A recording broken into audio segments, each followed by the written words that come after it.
I thought I was going there to help people. When this man was hired by an American logistics company to drive aid trucks in Israel, he says he had no idea it meant he'd be working with the Gaza Humanitarian Foundation inside Gaza. He asked us to conceal his identity, dub over his voice and change his name because he fears reprisals. We will call him Mike. He secretly recorded several videos, including this one.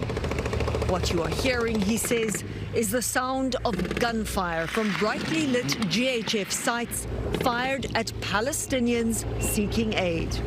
It took me 2 or 3 days to realise that they were actually shooting at people. They weren't shooting at combatants. So, did you think these were warning shots? No, it's indiscriminate. And who was doing the shooting?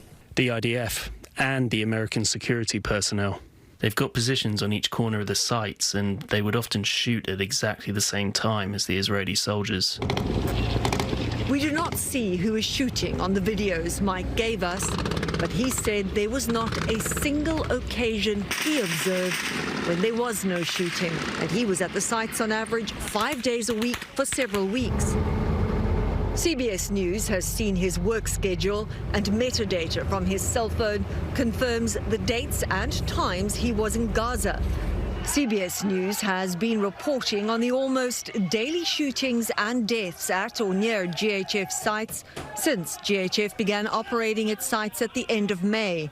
Palestinians would gather near the sites hours before they opened to be the first to grab food. I was breathing quite heavily because I'd never seen a crowd of people behave with such intensity and such desperation. What's the worst thing you experienced? I was brought outside the perimeter and I was tasked with cleaning up the remains of animals and some humans.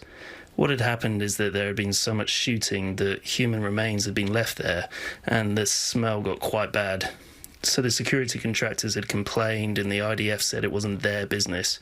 So I was tasked with cleaning it, but I wasn't warned what it was. And you were told to clean up everything there and do what? Just put it in the back of a truck, which took everything away. I struggle to talk about it. I even feel a bit clammy, and I can feel my chest beating harder. I just shut down, really. Over 1,800 Palestinians have died trying to get food, more than 1,000 near GHF sites, according to the UN's Office of the High Commissioner for Human Rights. GHF says allegations that their contractors have shot aid seekers and mishandled their remains are categorically false and utterly baseless.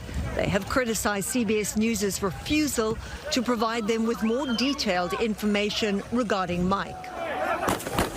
Mike said that some of the Americans hired to secure the GHF sites made him feel uncomfortable. They would often boast about how many people they've killed if they've managed to shoot animals, or how many birds they'd shot because they were bragging about how good their aim was. So if they would shoot anything? Anything that was living, even birds. Mike is home now and won't be going back. Why are you doing this?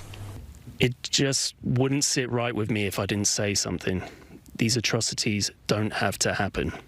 GHF told CBS News that their contractors do not fire on civilians, nor, they say, has anyone been killed by gunfire at a GHF site, not even within sight of a foundation site. And they say they have never encountered any situation involving unclaimed bodies at or near their sites.